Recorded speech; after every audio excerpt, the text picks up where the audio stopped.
Welcome to tonight's Celebrity Buzz. Here are today's headline moments. USS Lincoln sailor Tom Red. Riddle demands his mother send a gun and a bullet after a near miss with a rogue missile off the coast of Florida. Hayden Panettiere's mother, actor Brian P. McCarthy, vanished during a 2007 charity run in New York, leaving her family and fans baffled for years. Surrogate McKenna West claims she gave birth to baby Gabriel, but a court filing now names him as the biological child of her client, sparking a legal battle over paternity. At Wisconsin State Fair's final night, an all-night fight broke out between two rival vendors, resulting in 7 arrests for assault and disorderly conduct. Disney files a lawsuit against the FCC after new regulations threaten its streaming rights, citing interference with Access's coverage of the company's latest film release. The USS Abraham Lincoln crew's morale hit an all-time low last week after a 16-hour shift ended with a single bowl of slop that the ship's cook described as dog food. Sailor Jason Harlow sent his mother a photo and, in a sarcastic text, called it great, before heading out for another 6 hours on watch. When Danielle Harlow asked him how he was doing, he replied, "Just get me a gun and a bullet," adding that the ship felt like American Horror Story, Murder House. He said everyone seemed dead-like, but no one knew when they'd return home. Danielle stressed Jason is a dedicated sailor who rarely complains, so her son's comment was a clear sign of distress. She noted that sailors receive almost no external news, keeping them in the dark about deployment length. Despite being a Trump supporter, Danielle disagreed with President Trump's claim that the deployment was not nearly long enough.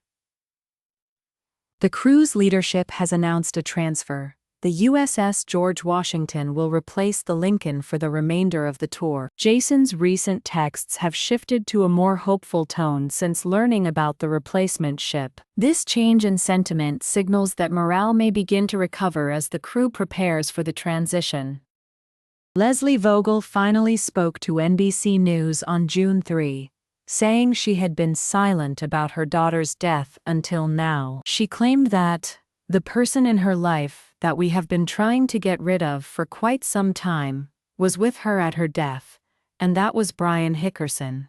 The statement came hours after TMZ reported that Brian and his brother Zach were present when Hayden died on Sunday in a South Carolina apartment. Vogel added that she had always loathed Brian, echoing a May comment to TMZ where she called Hayden's mother the worst person I've ever met, and said she could not stand her. She framed the tragedy as a result of the entertainment industry's pressures, saying, "Hayden was an amazingly talented person in so many departments. It is a struggle and very challenging." The police report cited by NBC noted that Brian did not become visibly emotional until Hayden was declared dead at the scene, and he handed officers a bag of medication she had been taking. In a separate interview, Zach said he was very emotional, while emergency medical services worked on Hayden. The couple began dating in 2018, then went through periods of separation before reconciling quietly during the release of her memoir, when fans feared it would hurt her business. Vogel's comments suggest she blames Brian as a bad influence, but stops short of asserting he caused the death. She did not directly accuse him of negligence, only implied that his presence at the scene was inappropriate. McKenna West filed a motion on May 12 in Dallas County to overturn a temporary restraining order that bars her from seeing baby Gabriel. The order was issued by Judge Luis Navarro after the biological parents, Nausheen Gilkar and Omar Ahmed, requested it following their 2023 pregnancy diagnosis of a severe heart defect. McKenna claims Texas law designates her as the presumed mother because she delivered Gabriel on May 4 at St. Mary's Hospital in Plano. She says the judge got it all wrong, and that the order violates her statutory rights to make medical decisions for her child. In her filing, McKenna states the parents' petition is a Trojan horse aimed at stripping her of those rights, while she attempts to secure life-saving surgery. The biological parents have already signed off on an open-heart procedure scheduled for June 15 and are now recovering in the hospital's neonatal unit. McKenna argues that no evidence was presented showing Gabriel would be harmed by her presence or care, contradicting the judge's basis for the restraining order. She requests the court to toss the temporary order and grant her authority to coordinate all future treatments. The case will be heard before Judge Navarro again on June 1. If granted, McKenna would become the sole decision-maker for Gabriel's ongoing cardiac care.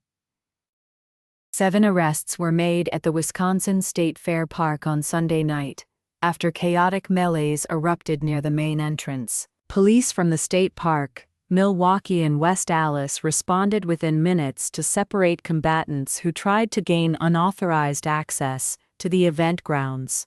Video circulating online shows multiple individuals being kicked, punched, and thrown to the ground in a flurry of violence. According to organizers, the first 11 days of the fair proceeded without incident before the final hours turned violent. An eyewitness told TMJ4 that several brawls were occurring simultaneously across the parking lot.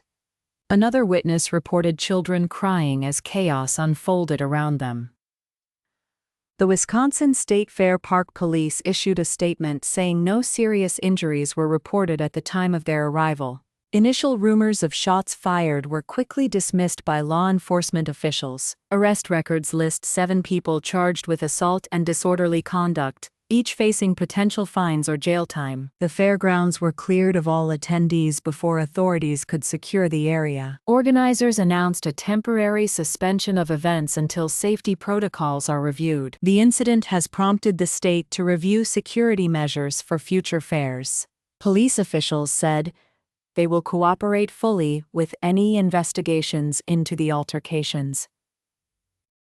Disney filed a lawsuit against the FCC in federal court in Washington, D.C., on Tuesday, claiming the agency has violated its First Amendment rights. The suit alleges that Chairman Brendan Carr's retaliatory campaign is aimed at ABC because it broadcasts content Trump dislikes, especially the talk show The View. Disney argues that the FCC is forcing 8 ABC-owned stations to file early license renewal applications years before their licenses actually expire. The FCC has never required such an advance filing in over 5 decades, according to the complaint. Carr's demands came after Trump publicly criticized The View hosts, including Jimmy Kimmel, and accused Disney of illegal DEI discrimination. AB says the lawsuit is a warning that any media company could be coerced into airing only stories approved by the administration.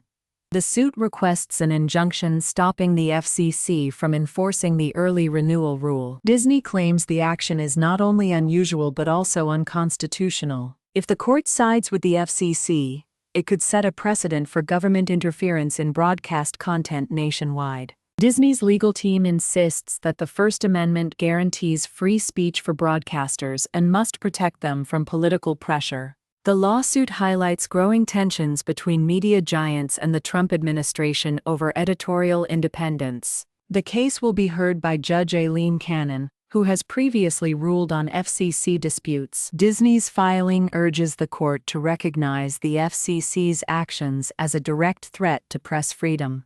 That's the roundup for today. More tomorrow.